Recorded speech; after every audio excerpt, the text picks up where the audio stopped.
at a loss for words here. Imagine being a 34-year-old fully grown adult male in the middle of a scandal with his foot-faced wife involving allegations of child sexual misconduct when a person you were both involved with comes forth with evidence you'd groomed her from the age of 14 to 18 so you could both take her virginity at 18. So much so, you'd both gotten into a text message argument about who was going to take it first. And your response to these allegations is to make a shitty, unfunny video where you LARP as a Rick and Morty character, a Death Note character, rip off Robot Chicken, and create a character that's supposed to be a junky, homeless, crackhead horror bum, but inadvertently made me think that your mother was doing a cameo, and it's not even a cheap shot to say that, because I legitimately thought that's who it was. Those that have actually seen what his mother really looks like would have thought the same. I really wish that were a joke. How in your right mind could you have possibly thought this was good optics? You, and I can't even believe it's me saying this to you, need to take this seriously. This is no laughing matter. You got caught with your hand in the cookie jar of what everybody, myself included, had been accusing you of sticking your hand in for over a decade.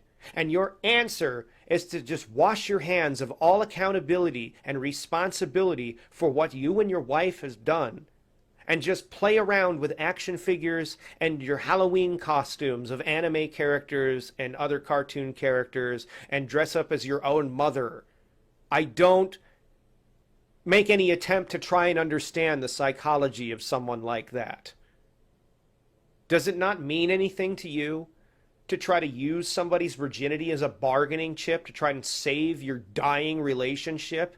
You said to me in our more recent debate when I crashed your YouNow stream, nice 2-month marriage, nice 7-year marriage. I haven't needed ever to resort to grooming young girls to save my relationship. I guess I should chalk that up on the board of things that I'm so lucky I never ever will ever have to do in a million years. One I'm sure you don't possess.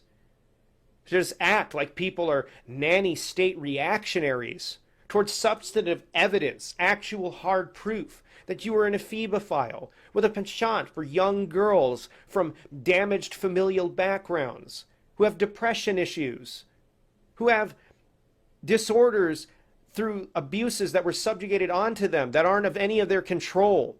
To get knowledge of these things and then throw it out there online, to have the temerity to say, in a text message exchange with this girl coming forth with evidence against you, that, well, it's just your personality disorder that causes you to lie because I got you to tell that shit to me so I can use it against you as blackmail, to accuse them of doing what they're doing as a method of sexual extortion while actually engaging in real extortion.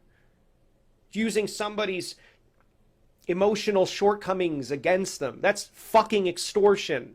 Having them tell you about that so you can use it against them later is fucking extortion. It's a mind blower.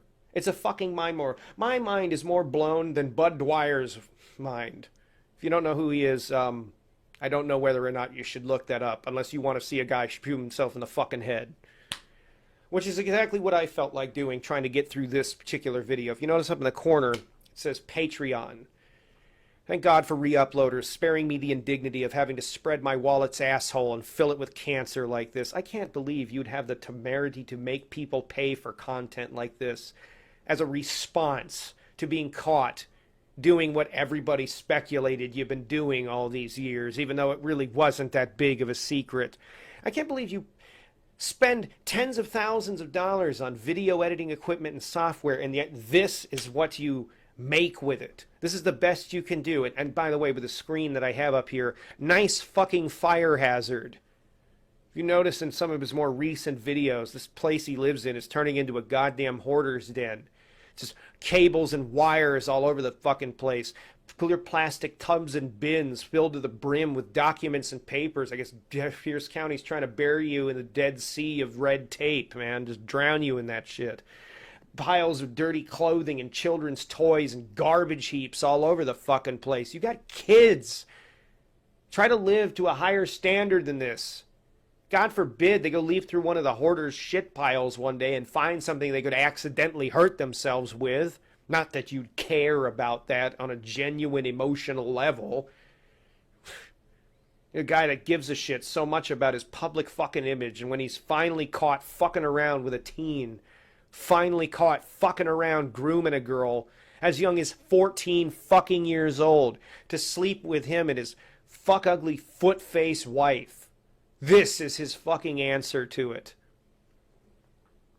Unfucking believable. Unfucking believable.